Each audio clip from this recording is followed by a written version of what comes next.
What is going on, everybody, and welcome to another Q&A video. So first of all, I know people are going to be like, hey, when's the next chatbot tutorial coming out? So that's one of the questions I'm going to go ahead and answer right now, and the answer is, I don't know. So when I record videos and do tutorial series, I honestly, generally I'll do a few to begin with, just to make sure this is a series I really want to do. There's been plenty of series where I've done like a few videos or just tried to come up with a few things and immediately scrapped the entire project. As long as I can get through like the first few tutorials, then I can know relatively well, one, if I'll be able to finish this project, but also two, if it's really something I want to do. And so that's why, especially recently, a lot of times I release like 3, 4, sometimes even like 5 videos right out of the gate with a new series. And I do that for a few reasons. So one is just because I have the content. If I have it, I'm not just going to arbitrarily wait some time to release the next video. I don't really see huge value in that. So I've had a lot of people try to instruct me and tell me that's a bad idea. The algorithm doesn't like that. You make more money if you structure it one a day. One, I don't think that's even true, at least not for my channel. But two, I don't really think it's the job of the creator to try to cater themselves to the algorithm. It's actually the algorithm's job. It's Google and YouTube's job to make that algorithm cater to the creators and find things. So I feel the same way as far as like websites are concerned. Like, you really shouldn't be trying to beat the SEO. What you should always just be focused on is make great content that your viewers love. And at least for me, when I put myself in the shoes of a viewer, would I rather wait, one day per freaking video, especially if the first one was like an intro video that didn't really get into anything? No, I don't really want to wait through that. So if I can, I'll push videos in groups. Now, sometimes I really did just make the intro video or something like that, and that's all that gets published, or that's all I've edited or whatever. But yeah, I don't really like to withhold for algorithmic reasons. The next thing I get a lot is like, how many videos, or what are you going to cover? Are you going to do X? Again, a lot of times I don't know. I'm making up things as I go. I really don't sit down and plan a syllabus or anything like that. It's one of the things that always frustrates me when like companies come to me and they want me to make a video series for them or something, and I'm just like, I don't have a syllabus for you, and I don't really like doing it that way. Right? If you like the content I put out right now, let's not do it that way. Anyway, so a lot of times I don't know how many videos. I might have a vague idea. Like when I was doing the ML series, people were asking me, how many videos is this one going to be? And I was like, probably about 50-ish plus, because I just knew how many topics I planned to cover, and I just knew it was going to be a lot. Right? With the chatbot, I don't know. That could continue getting expanded on forever, and it really just depends on what kind of traction that continues to get as we continue making more videos. So hopefully that answers your questions on when's the next chatbot tutorial, how many videos, and really not just the chatbot tutorial, but really any tutorial. I get that question all the time. People are asking when's the next one coming out or whatever. It really just depends. The next thing I want to talk about is AMD. So in one of the previous Q&As about what I use, I mentioned that I don't really have high regard for AMD. And then subsequently after that, AMD came out with the Ryzen stuff and the Threadripper stuff and all that. And people were like, what do you think about AMD now? Honestly, their CPUs, their new CPUs, are impressive. Statistically, they're putting out good numbers. They're the best CPUs, at least for like consumer type CPUs. That's really should be like high up on your considerations if you're building a new computer. Their GPUs have made great strides, but I don't see why anybody would buy their GPUs still. Like, I would not buy an AMD GPU. I also had the benefit of being able to talk to several VP level people at AMD involved in their processors and stuff, and at least my takeaway personally, again, this is a single developer takeaway, and I'm not your average developer. I don't work at some big company, but my takeaway is that they're still like out of touch with what a developer wants. So, for example, they've got their equivalent kind of like OpenCL, which is not quite CUDA, but then they also have their ROC stuff, and the problem is like people developed on top of CUDA because there was no alternative.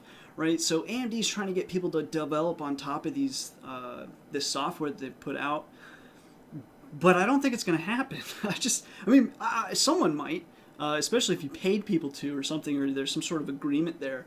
But the reason why people developed on top of CUDA is that was the only option, right? So nobody had any other choices. But nowadays, I think anybody who has that kind of skill set that might want to develop on top of these kind of GPU technologies, especially for GPUs that are inferior to Nvidia. Now that might change, like as we move forward, they might end up putting out GPUs that are actually better, just like they've kind of supplanted Intel. But also, I mean, they've only supplanted Intel by one generation pretty much of CPUs. So I would wait to see what kind of Intel's answer is, but I will say that Intel's response has taken a while. So who knows? I mean, they really might have just lost their lead, and that would be an interesting shift. But anyways, with GPUs, not seeing it, and then also with their GPU software, it's going to be a really big challenge for them, and I don't think they understand it. Again, I only talked to like 3 people there, but I feel like at the level those people were at in that company, I feel like they should have, I don't know, had a better grasp on the situation. I just don't think they do. So as things would be, after I got done recording this, I couldn't help but notice the following news from Nvidia.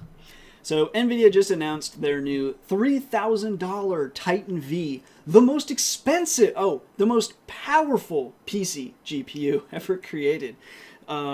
So yeah, I guess they throw in PC GPUs so they don't conflict with the V100 and other GPU accelerators. So what do you get with your new $3,000 Titan V? Well, first of all, it's gold plated, so you can feel pretty cool.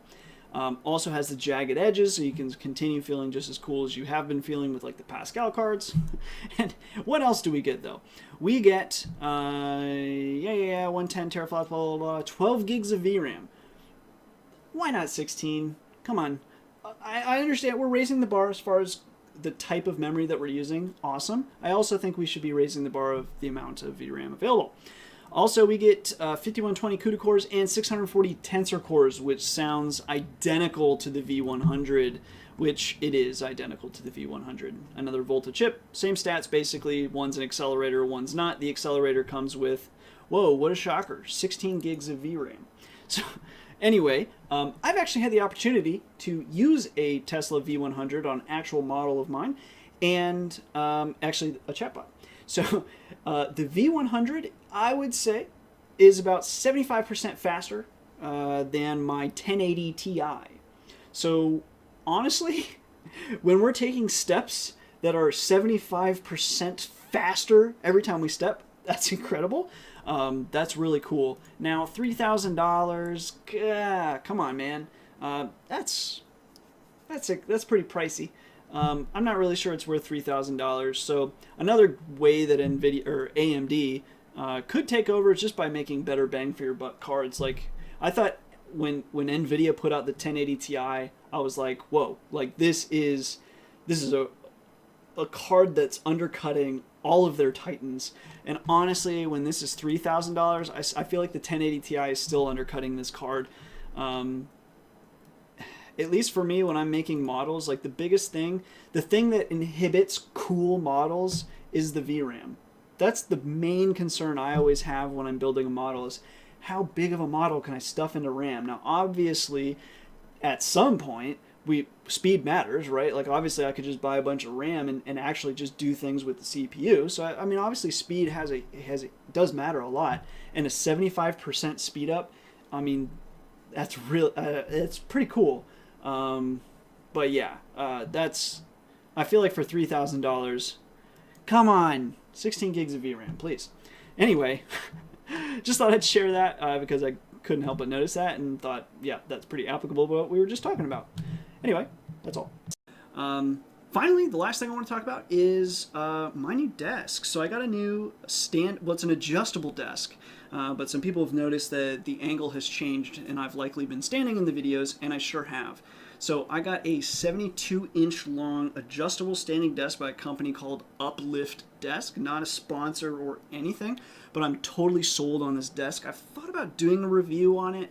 I don't know if I really feel like doing that, but if you're interested or curious about standing desks, I would highly suggest you check them out. You can get a pretty small one, like a 3-footer or something like that, for relatively cheap, like $400 or $500 if I recall right.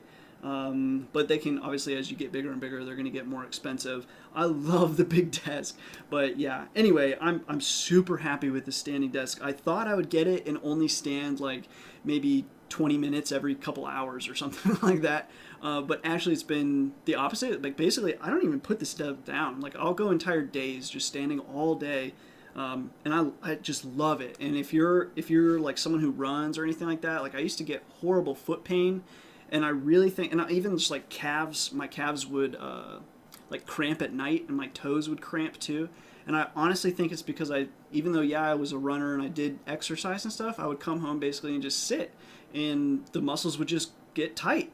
Whereas if you're standing, or actually just, you're not using a ton of your muscles, but you are using some muscles to stay standing, obviously. That's made a huge impact. Like, that might actually be the biggest impact that the standing desk has made. And I didn't get it for that reason. I just wanted to improve posture, because it was really hard for me to have any decent posture. I'm pointing to my old desk. You can't see it.